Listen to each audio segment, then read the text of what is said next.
Does the government work for us, or do we work for the government? Is the best government really the one that governs the least? Can we ever have a government that stays within the confines of the Constitution? If the Constitution was written to keep the government off the people's backs, why is the government all over us? Tonight, whatever happened to freedom? Understanding where we go from here should start with understanding how we got here. We are the free and independent people of the United States of America. We are free because those who preceded us fought a war against a person who was then the world's grandest king and who presided over what was then the world's grandest empire. The Founding Fathers risked, as they like to tell us, their lives, their fortunes, and their sacred honors for the freedom and independence they won and we have inherited. But they were not saints.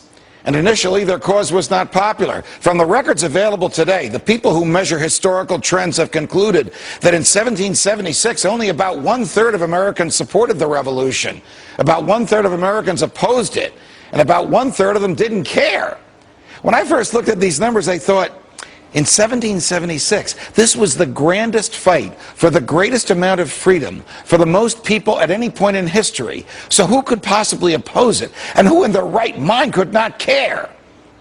Fast forward to today and ask, who could possibly support a government that regulates everything from the strength of the water pressure in your shower to the size of the toilet bowl in your home to the thickness of the leather in your shoes? Who could want a government that punishes people for speech, that lets its own agents write their own search warrants, that fights wars just to keep the military-industrial complex busy, that debases all you own by printing worthless money and putting it into the stream of commerce, that gives away more than half the tax dollars it collects, and that, despite express provisions in the Constitution to the contrary, permits the president to lock up whoever he wants and to throw away the key?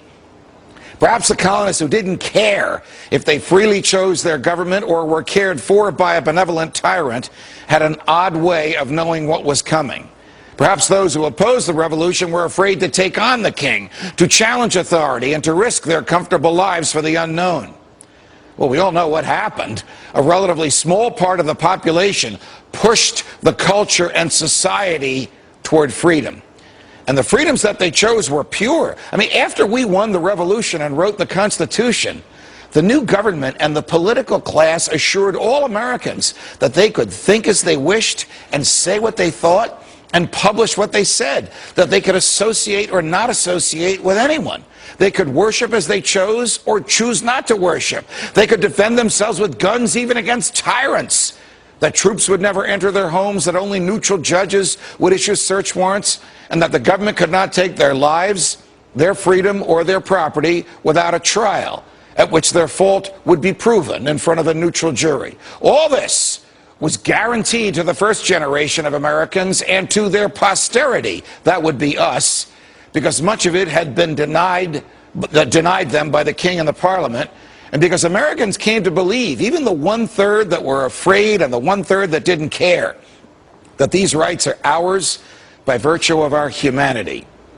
Whether you believe that we are the highest order of natural selection, or whether you believe, as I do, that we were created by God in his image and likeness, you know in your heart that these natural yearnings, as St. Thomas Aquinas and Thomas Jefferson called them, are our natural rights, are a part of our humanity, and cannot long be denied us. And yet, they have been denied. The same Founding Fathers who wrote that Congress shall make no law abridging the freedom of speech, in fact, enacted the Alien and Sedition Acts, which punished speech that was critical of them, critical of the government. This happened because people were afraid to challenge the tyranny of the majority. America, the greatest losses to our freedom have come not from someone attacking us, but from the government ignoring the Constitution and the majority letting them get away with it. The worst amendments to the Constitution were not those ratified by the states, but rather were amendments by consensus, where all three branches of government agreed to look the other way. When good people do nothing, bad things happen. So what shall we do? We should challenge authority, no matter who is in charge. We should challenge the majority whenever it curtails anybody's freedom. We should side with freedom, no matter what the government says. We should vote out of office those who push the government outside the Constitution, no matter what earmarks they just brought home. And we should make the government afraid of us. Afraid of us.